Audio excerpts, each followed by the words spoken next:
हिंदू धर्मशास्त्रों के अनुसार प्रत्येक व्यक्ति पर 3 ऋण बताए गए हैं। ये 3 ऋण हैं देव ऋण, ऋषि ऋण और पितृ ऋण। धर्म कहता है कि प्रत्येक मनुष्य को धर्म का आचरण करते हुए उऋण होने का प्रयास करना चाहिए। हिंदू मर्यादाओं के अनुसार केवल एक ही व्यक्ति इन 2 ऋणों से तो उऋण हो सका, लेकिन गुरु ऋण से उऋण न हो सका। वह व्यक्ति कौन है?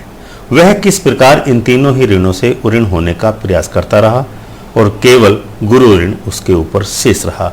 इन्हीं सब तथ्यों को जानने के लिए देखते रहिए हमारे इस वीडियो को। और यदि आपने अभी तक हमारे चैनल अमृत कलश को सब्सक्राइब न किया हो तो उसको अवश्य ही सब्सक्राइब कर लें और बेल आइकन का बटन दबाकर ऑल का ऑप्शन अवश्य ही चुन लें, ताकि हमारा नया वीडियो अपलोड होते ही आपको सबसे पहले नोटिफिकेशन प्राप्त हो सके। नमस्कार दर्शकों, धर्म ग्रंथों के अनुसार एक बार परशुराम जी के पिता महर्षि जमदग्नि ने अपनी पत्नी रेणुका को जल लेने के लिए जलाशय पर भेजा।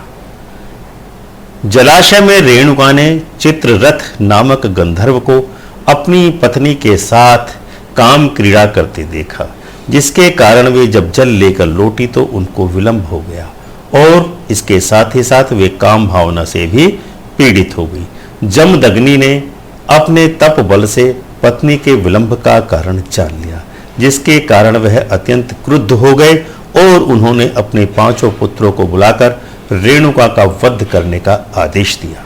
5 में से 4 पुत्रों ने तो पिता की आज्ञा मानने से स्पष्टतः इनकार कर दिया।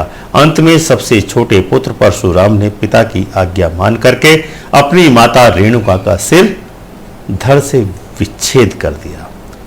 अपनी आज्ञा का पालन होने पर जमदग्नि ऋषि ने परशुराम पर प्रसन्न होते हुए कहा कि हे परशुराम, मैं तुमसे प्रसन्न हूं क्योंकि तुमने मेरी आज्ञा का पालन किया है। अब आप वरदान मांगो।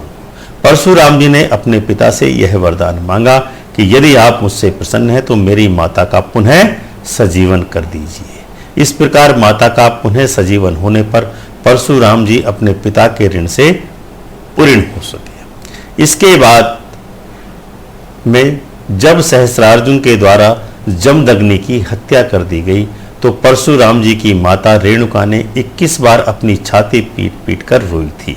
इसी कारण भगवान परशुराम ने 21 बार पृथ्वी के हेय वंशी क्षत्रियों का नाश किया और वे मातृ ऋण से पूरी तरह उऋण हो सके। भगवान शिव को परशुराम का गुरु माना जाता है। भगवान शिव कार्तिकेय के साथ ही परशुराम को अस्त्र और शस्त्र की विद्या सिखाते थे।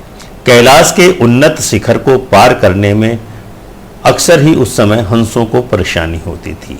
इसीलिए भगवान शिव ने कार्तिकेय तथा परशुराम को कैलाश का शिखर भेद कर मार्ग बनाने को कहा। कार्तिकेय कैलाश पर्वत का शिखर भेदने में बाण वर्षा करके कैलाश के शिखर में भेदन करके एक मार्ग बना दिया और उस मार्ग से हंस आसानी से गमन करने लगे। परशुराम जी की वीरता से शिव प्रसन्न हो गए और उन्होंने परशुराम से कहा, अब तुम्हारी शस्त्र विद्या पूर्ण हो चुकी है, इसलिए आप अपने घर जा सकते हो। परशुराम जी ने तब गुरु दक्षिणा देने के लिए भगवान शिव से हट किया।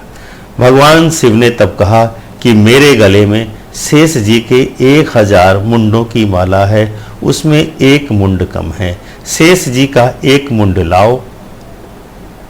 तब परशुराम जी ने बहुत प्रयास किया, लेकिन वे शेष जी का सिर शेष नहीं ला सके और भगवान शिव को गुरु दक्षिणा नहीं दे सके। इस संबंध में रामचरितमानस में एक चौपाई आई है, जिसमें लखन जी राम स्वयंवर में बार बार परशुराम जी को चेता रहे हैं। वह चौपाई यह है, नैत एहि काटि कुठार कठोरे, गुरहि उऋण हो तहु श्रम थोरे, जो सो जनु हमरे माथे काढ़ा, दिन चली गए ब्याज बड़ बाढ़ा। यानी कि लक्ष्मण जी परशुराम जी को उस गुरु ऋण से उऋण होने के बारे में मानो उपहास उड़ा रहे हों और अंततः परशुराम जी न तो लक्ष्मण का सिर काट पाए और न ही गुरु ऋण से आज तक उऋण हो चुके। दर्शकों, आपको यह जानकारी पसंद आई हो तो कमेंट करके अवश्य बताएं और वीडियो को शेयर जरूर करें। ओम श्री माधवाय।